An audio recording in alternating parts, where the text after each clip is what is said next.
Hey, what's up, everybody, and welcome to All Things Superman, where we simply talk about everything related to Superman, from comics to TV shows to movies and much, much more. So, I'm doing something a little bit different today.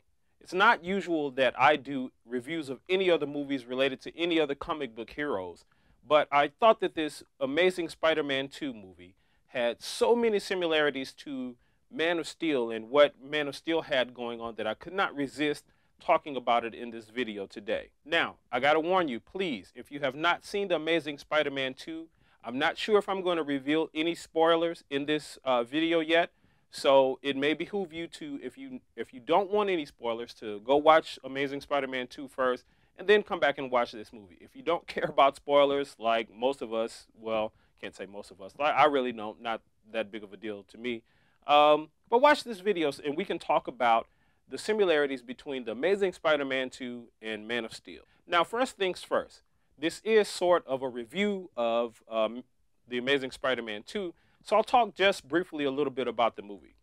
The first thing is Andrew Garfield's performance, I think, is stellar in this movie. I think Andrew Garfield as Spider-Man is, he is 100% in my book. He is Spider-Man.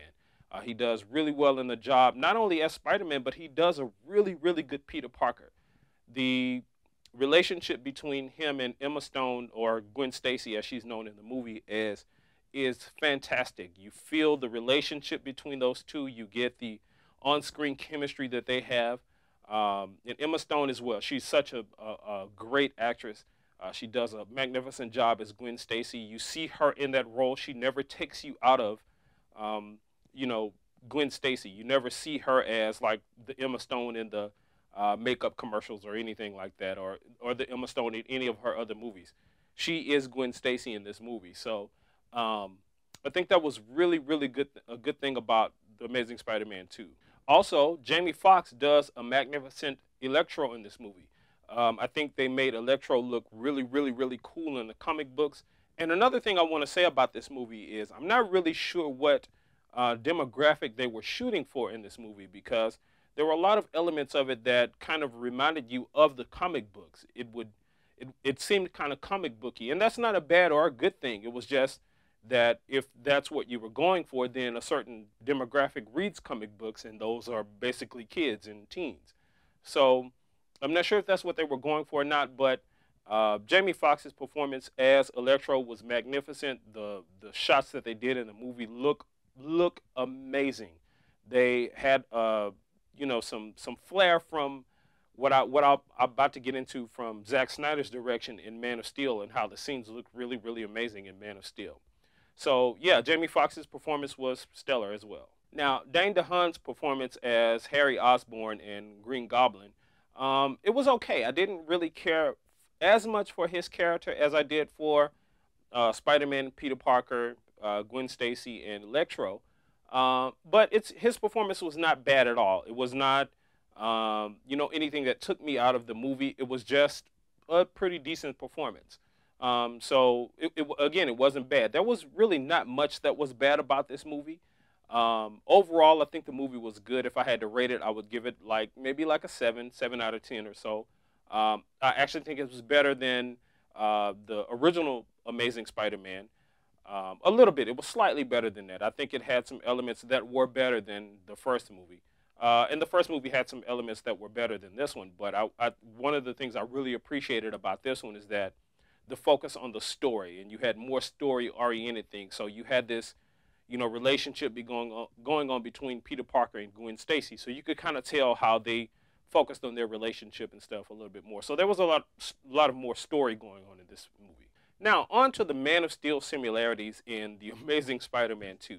And I'm really up in arms about this, guys. I mean, I'm not, just pissed off or anything like that. It's amazing how this is kind of happening now. And I'm really wondering what all the Marvel fans are thinking about this now.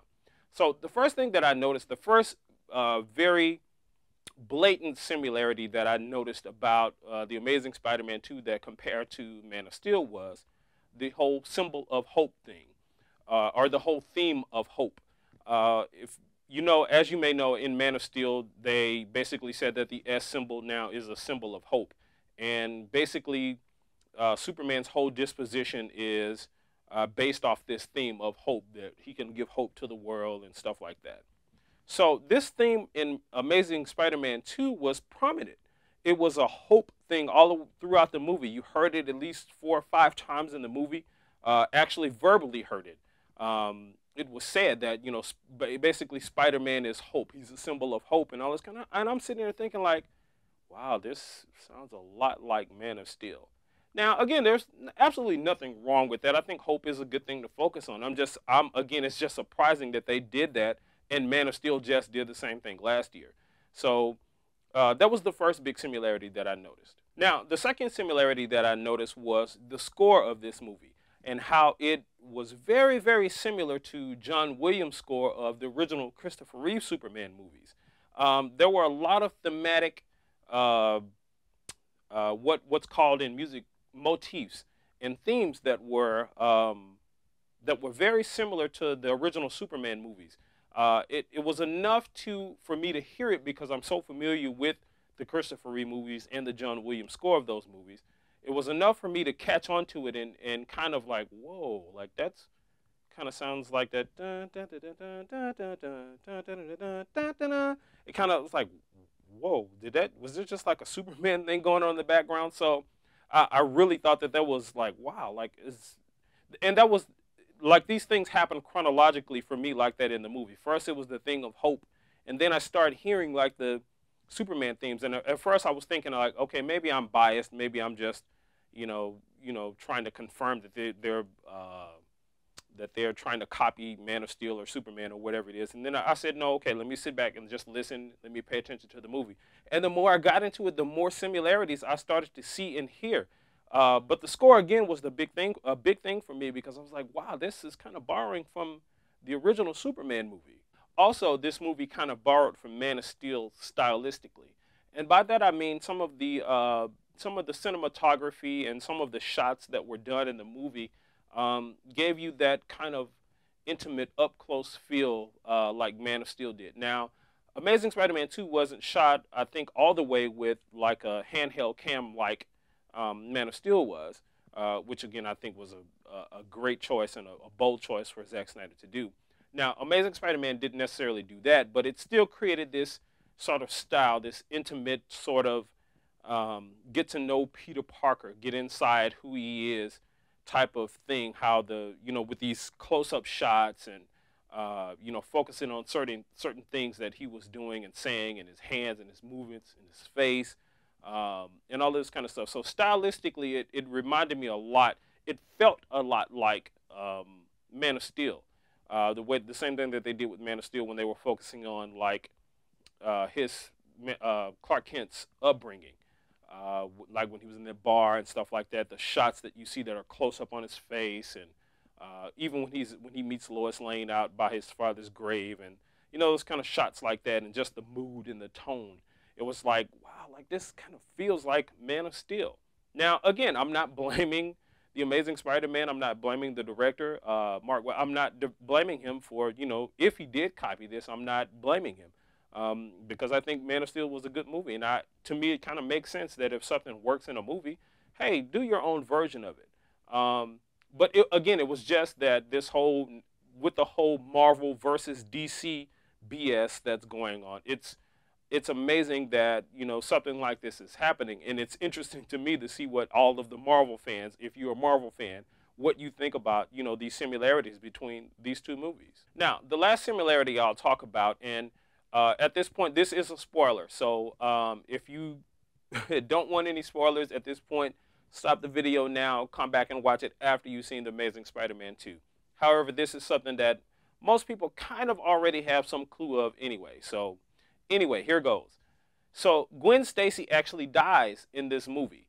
There's a scene where Peter Parker is fighting with the Green Goblin, and he drops Gwen Stacy, and basically Spider-Man catches her first with the spider web, and she's hanging on the spider web, and then there's this big clock machine that breaks the spider web, and she falls down to the ground. So basically, Spider-Man kind of gets away from and defeats Green Goblin. He jumps down and shoots the spider web at Gwen Stacy. He catches her, But as he catches her, like the web is just a foot or two short of her not hitting the ground. So the web hits her, and she still hits the ground really hard. And there's this moment like, ooh, like wow, she's dead now. So I thought that was an amazing thing to do. I thought it was like, wow, we all kind of knew she was gonna die in this movie and she was gonna be gone anyway. But how they did it again was just like, wow, that's amazing. Now, what does that sound like? Same thing that happened in Man of Steel when Superman kills General Zod. Now we're in General Zod is, you know, he's shooting his heat vision out at these people in the library, and because, you know, he's not going to stop, he's going to kill these people. Superman has to do something about it, and, you know, Superman basically breaks Zod's neck. And again, it was one of those moments in the theater where everybody is ooh, ooh, he broke his neck, ooh, ooh. So now, admittedly, the scene in Amazing Spider-Man 2 is not as, I guess, not as important in the scheme of things, because the reason that the Superman gets so much heat about breaking Zod's neck is because basically Superman was known as this character, as, you know, as the character who doesn't kill anybody and does good and all this kind of stuff. So this is kind of what people are up in arms about. Not to mention the fact that, you know, they're just Marvel fans and they're not going to like anything Superman does anyway. But so admittedly, this scene was a little bit different than that. But stylistically and tonally speaking, it created this same thing. It created this same kind of mood in this movie. And, you know, it begs to differ the same question, or it begs to ask the same question that people are saying about Man of Steel. Like, couldn't something else have been done to where Superman could have defeated Zod in a different way, or, you know, he died in a different way? Same thing with Gwen Stacy in Spider-Man 2. Couldn't something else have been written to where she was, you know, died in a different way or something like that, or a less dramatic way? So again, I think that was like a very similar tone. Again, the scenes weren't necessarily exactly the same, but the effect and the tone of them were very, very similar into what the whole thing moves, or what it brings to these movies. All right, guys, that kind of does it for my review of The Amazing Spider-Man 2. Again, this wasn't necessarily a full-blown review. I wanted to give the similarities between The Amazing Spider-Man 2 and Man of Steel. I wanted to get you all's opinion on, if you've seen the movie already, let's discuss it in the comment section, especially if you're a Marvel fan. I'm really curious to know what you think about this movie. As usual, guys, subscribe to the channel. If you haven't subscribed yet, make sure you go do that now. You can follow me on Twitter at this link right here in the video. Go follow me now. Go subscribe to the channel. I'm actually going to be putting up some more videos very, very soon, especially as more news comes out about the new Batman versus Superman movie, about the casting, about, we'll probably be seeing the Batman suit and the Superman suit and the Wonder Woman suit in the next few weeks. So I'm definitely going to be putting up some videos about that. So again, go subscribe to the channel, follow me on Twitter, and until then, I'll see you guys in the next video.